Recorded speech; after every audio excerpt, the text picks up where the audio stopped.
at Surround Sound of Fashion.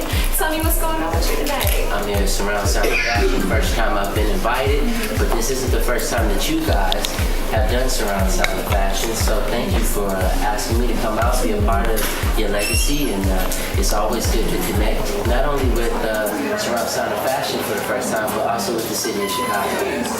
Well, we just want to say thank you so much for joining us. With your release of True, you've been the talk of the city, the big talk of the city. Did you know that? I hope it's all good talk. Of course it's good talk. Okay. I mean, after not being around for 4 years. That's correct. So tell me, what made you decide to come back now? I think the fact that I love what I do so much, that I would never trade it in for anything else. The fact that everyone needs a break in order to just reset, reassess, and reacclimate themselves with why they do what they do. So that's what I had an opportunity to do. So I've always been really thankful for the chance to be patient, to not have to rush anything, to not look at my music as a hustle, as just a means of money, if you will, to really take the opportunity to connect with people and to put my soul into it. And that can be very, very, very nerve-wracking.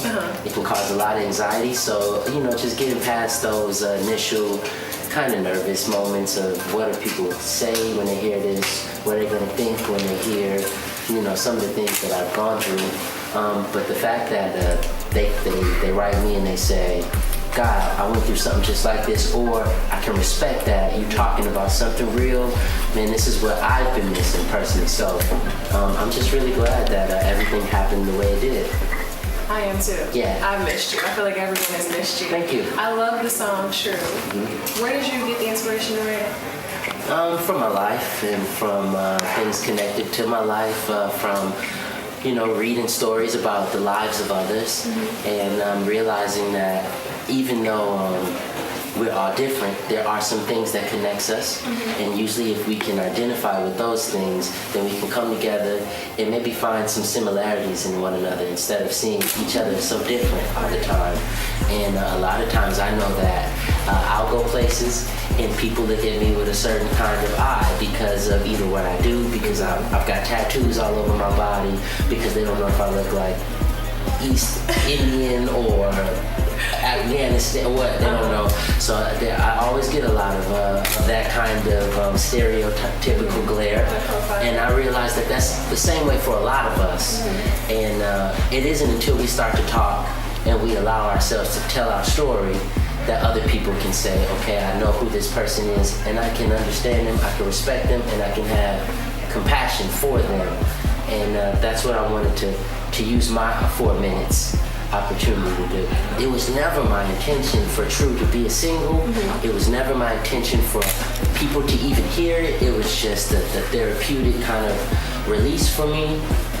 Being away from recording personally for so long, the first thing I wanted to do was something that was a little autobiographical, just get a lot off my chest. I didn't think that there was even an avenue for this kind of thing, because that's just not the normalcy of the radio game right now. A lot is turned up, be in the club, and I ain't mad at that. But I didn't want to be that guy who's like, oh God, here he come with this sad story. He's preaching to us, and he's older. But I thought that to embrace the fact that I have had this opportunity to be in the game for some time, to be able to verbalize things that I see, that I experience, I thought was important for me personally. So it was always a personal thing. And then some kind of way the music made its way, from one ear to the next. And people came down and they told me that this was special to them, and that they felt like it was important that people hear this story.